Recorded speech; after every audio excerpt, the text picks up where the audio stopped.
final del rectángulo aquel inicial que les decía, que era ya por donde iba a salir la botella. La botella sale por aquella punta. Bueno, ahora estamos en el sótano y sale por la planta de arriba. El montacargas que comunica esta planta con la otra. Pero vamos, esa sería la punta por donde terminaría la estancia de vino en la botella. Aquí, en esta sala, lo que hacemos es el embotellado. Entonces, como les decía, el vino está en la sala de depósitos, viene con una manguera a esta sala y en esta máquina se embotella.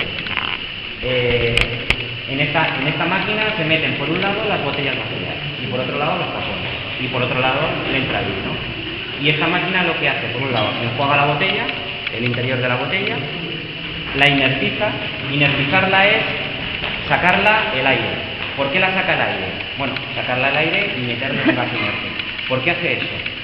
Pues para intentar que cuando se está llenando la botella, no haya contacto del vino con el oxígeno. Hay épocas en las que el vino necesita oxígeno, como les he dicho en la crianza en barrica, el oxígeno favorece la evolución del vino, la evolución positiva del vino, pero ya está, ya no queremos más oxígeno. Entonces, cuando entra el vino en la botella, es susceptible de sufrir oxidaciones como consecuencia del contacto con el oxígeno. Entonces, lo que hacemos es sacarle el aire primero, que tiene un 21% de oxígeno, y metemos un gas inerte. Un gas inerte es un gas que no reacciona, y generalmente el que se utiliza es nitrógeno. A continuación, se llena la botella y luego se la pone el tapón. Y las botellas salen así, tal cual, de esta pinza, llenas, tal cual. Estas botellas se cogen y se llenan estos contenedores, que habitualmente se los conoce también como jaulones.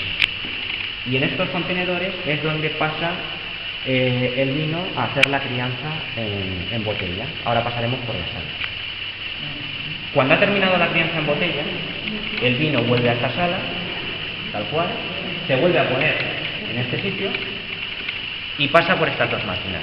Estas máquinas lo que hacen es el lavado exterior de la botella, porque la botella puede haber estado por 6 meses o 2 años ahí metida. Y bueno, pues 2 años cogiendo algo de polvo, algo de humedad, se lava por fuera y se etiqueta. Bueno, se le pone la cápsula, se etiqueta. Y sale ya vestida para meter en la caja y puesta para salir a la Y bueno, eso es todo. Ahí termina ya la historia de Entonces, nos quedaría por ver una etapa todavía crucial por la que vamos a pasar ahora, que es la crianza en botella. Y bueno, pues también eso no es verdad. O sea, la crianza en botella es, no voy a decir que más importante que la de barrica, pero sí tan importante como la de barrica. Bueno, o sea, les intentaré explicar por qué sí que evoluciona bien. Y bueno, poco más en esta sala.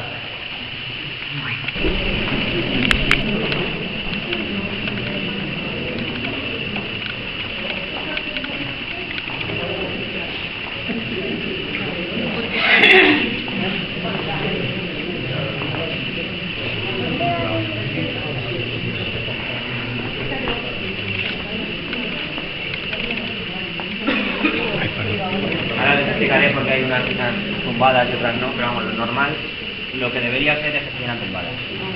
Para que se prenda el corcho, ¿no? Para que esté mojado de tapón, exactamente. Bueno, pues donde se produce la crianza en botella. ¿Por qué digo que se produce la crianza en botella? Porque efectivamente también hay una evolución del vino en la botella. El vino sufre 2 tipos de crianza, como les decía. Una oxidativa, que es la que se produce en la barrica y que es como consecuencia del aporte de las sustancias que le cede el roble y del aire que le pasa a través de los pequeños poros que hay en la masa. Y este tipo de crianza, la crianza que se produce en botella, es una crianza que llamamos reductora, porque se produce en ausencia de oxígeno. A través del tapón no pasa oxígeno, que es otra de las cosas que habitualmente se considera que con el tapón natural deja pasar oxígeno. No, el tapón natural es el cierre probablemente que mejor se adapta al vidrio y que hace que ese cierre sea prácticamente hermético por una cantidad de años indefinida. Digo indefinida porque no sé cuántos años hace que eso sea hermético, pero lo importante es que el cierre sea lo mejor posible entre el vidrio y el tapón. Nosotros hacemos vinos que no sabemos cuánto tiempo van a estar en botella, pero son susceptibles de pasar un largo tiempo en botella. Entonces no nos planteamos la posibilidad de utilizar tapones de silicona, porque la silicona, aparte de ser más económica, es buena para tapar vinos blancos, vinos rosados, que van a estar poco tiempo en una botella, que en teoría van a estar poco tiempo en una botella. Cuando un vino puede estar en una botella 5 años, 10 años o X años, siempre es mejor taparlo con tapón de corcho natural. La botella se la pone en posición tumbada porque a pesar de que esta sala tiene control de temperatura, el contacto con el vino hace que el tapón sufra menos las dilataciones y contracciones que pueda tener como consecuencia de los cambios de temperatura. Entonces, al final, algo que está humedecido siempre sufre menos que algo que está seco. Eso es fácil de comprender. Y bueno, como les digo, el vino está metido en un recipiente en ausencia de oxígeno, y eso hace que se produzca lo que denominamos el redondeo de los taninos. Antes me ha parecido escuchar a alguien que qué eran los taninos. Los taninos son unas sustancias que hay en el vino y que son las responsables de la estructura. De la misma forma que los antocianos son los responsables del color, los taninos son los responsables de esa estructura. Como les decía, cuando un vino se termina de elaborar es prácticamente inbebible, porque está muy astringente. Bueno, pues esa astringencia se pierde fundamentalmente con la crianza en barrica y sobre todo con la crianza en madera. Con la crianza en botella. En la botella, esas puntas de astringencia que dan los taninos se redondean, que es un término que se utiliza habitualmente en las bodegas, o utilizamos los enólogos, el redondeo de los taninos. Y eso se produce fundamentalmente en la botella como consecuencia de la crianza reductora en la que está el vino. Y eso es así.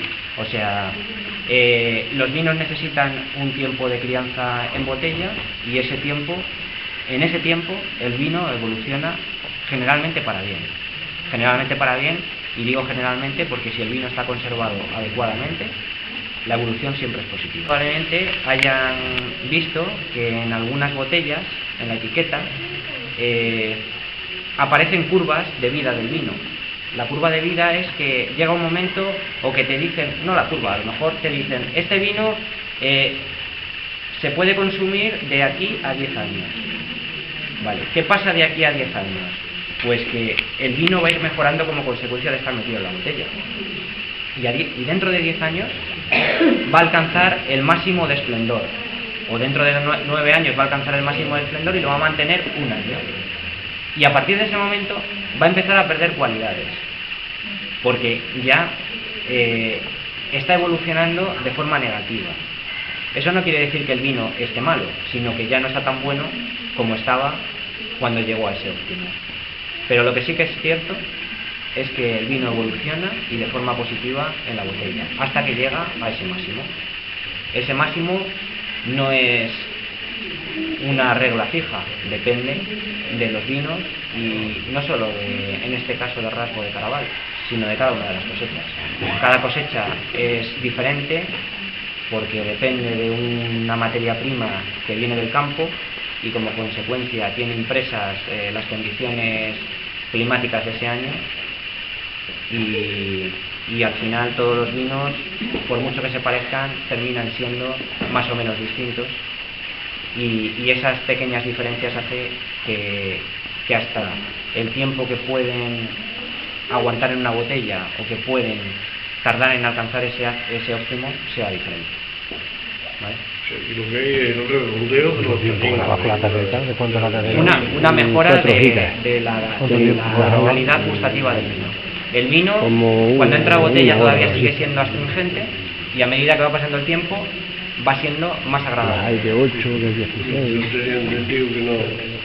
Entonces esas botellas que tienen tantos años que las valoran tanto, que dan tanto dinero, que a partir de los 10 años va perdiendo No, cualidades. no. he dicho que en un caso pueden ser 10 y en otro caso puede ser 20. Pero vamos, si hay un Petrus que lleva 100 años metido en la botella, lo mejor que pueden hacer es dejarlo en la botella, porque probablemente cuando lo abran se llevarán un chasco. Entonces, por lo menos que digan que tienen el Petrus metido en la botella y que tienen ahí un Petrus. O un Chateau d'Yquem, un vino blanco que lo tienen aquí bueno, aquí, como si estuviera aquí al lado, en Atrio, que tienen una botella de Chateau d'Yquem de el año 1890 y no sé cuánto, que yo no sé cuánto cuesta, pero una burrada auténtica. Eso probablemente, si a alguien se le ocurre probarlo, pues se llevará el chasco de que no está bueno, porque sabe Dios que habrá pasado en tantos años, ¿no? Pues espero, porque... Yo en una ocasión bebí un vino que tenían preparado para cuando su hijo se casara y dice, pues vamos a probar una botella, tenía 4. Y probamos una, ya tenía 19 años y tenía un sabor como a coñac. No vino, ya había cambiado de forma de sabor. Bueno, hay botellas que están puestas de pie porque son contenedores de pico, son jaulones de pico y no se pueden tapar. Entonces, exactamente. No está completa porque se ha quedado ahí, se han terminado los tapones, las botellas o el vino. Entonces, a ver, si coincide que termina la cosa, pues se puede dar la vuelta, pero si no, pues bueno, pues esto es toda la explicación de esto. Ahora vamos a ir otra vez al inicio. Vamos a degustar o a catar los 2 vinos que tenemos actualmente en el mercado. Les voy a explicar la imagen nueva, porque ya son tanto Cavea... Los probadores para que te podemos... Piña. Mano de obra. Y bueno, voy a intentar, ya para finalizar, explicarles en los 2 vinos, que al final es un crianza y un media crianza, todo esto que hemos visto, cómo puede llegar a influir, o qué podemos notar en que el viñedo esté manejado de una forma u otra, cómo evoluciona o cómo puede afectar luego eso en la elaboración, cómo puede afectar en el vino que haya estado más o menos tiempo en barrica y que luego haya estado más o menos tiempo en la botella. Es un mundo muy complicado, porque como digo, si fuera a hacer tornillos, los tornillos los metes en una caja y lo máximo que les puede pasar es que se oxiden. Aquí hay 2 que tienen vino que te lo digan. Es complicado. Pero la complicación fundamental son, desde mi punto de vista, 2. Uno, la producción de uva, que depende de un clima que es el campo, y dicen que la peor fábrica es el campo, porque depende de las condiciones. Y luego, la otra complicación importante es que es una sustancia orgánica y que evoluciona. Si fuera algo inerte totalmente, pues no habría ese problema, porque sabemos que no le va a afectar el cambio de temperatura, no le va a afectar el cambio de humedad, sabemos que no le va a afectar nada. Sabemos que no va a haber un bicho en el vino, un bicho...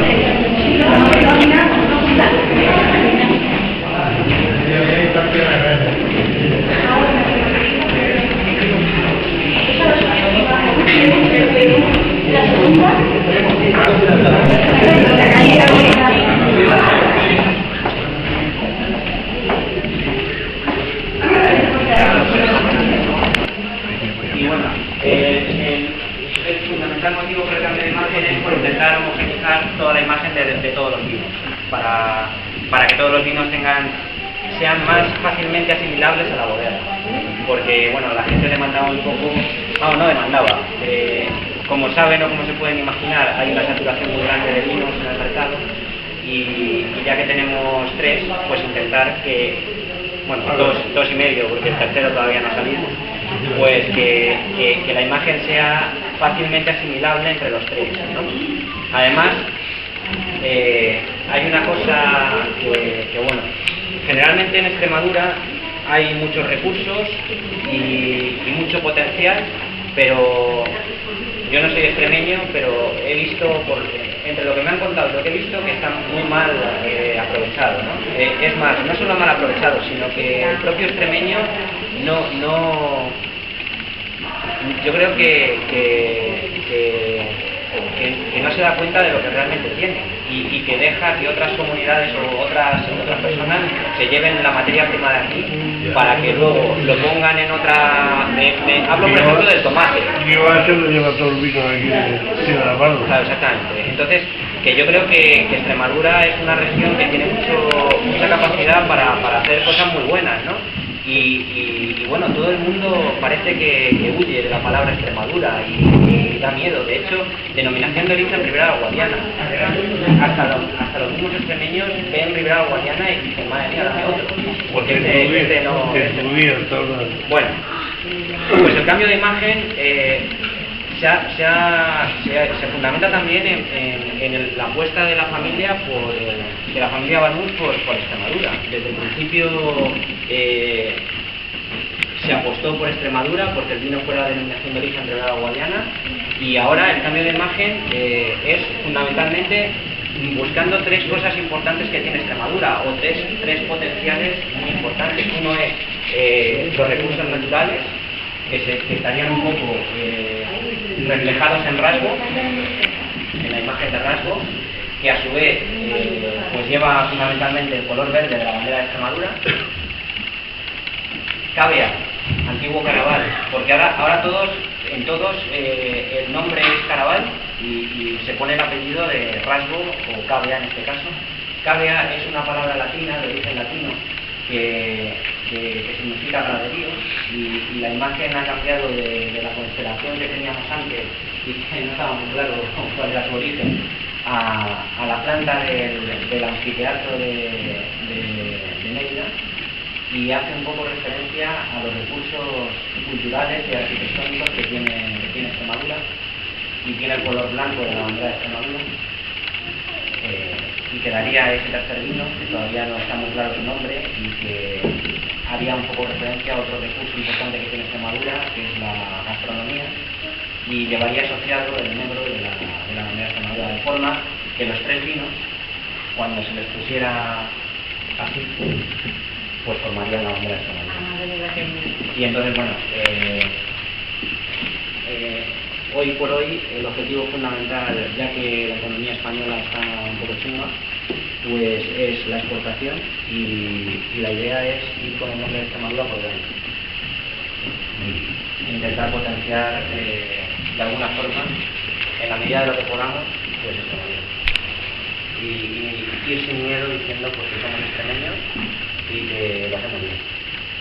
Eso ante todo esto.